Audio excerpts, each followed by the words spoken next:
මේක බලනකොට නම් ඔයාලට හිරිකිතයි කියලා හිතෙයි. හැබැයි ඔයාලා දන්නවද මේ මොකක්ද කියලා? මේ තියෙන්නේ පොහොර.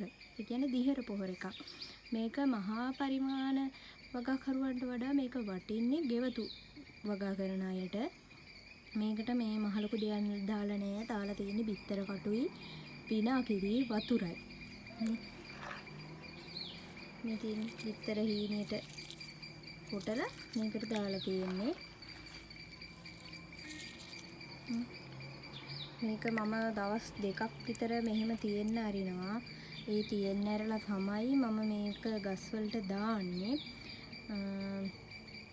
මේක ඇත්තටම අපි සාමාන්‍යයෙන් ඔය ගස් හැදෙන්න දාන්නේම පොර තව දානවා මේ ගෙඩි හැදෙන්න.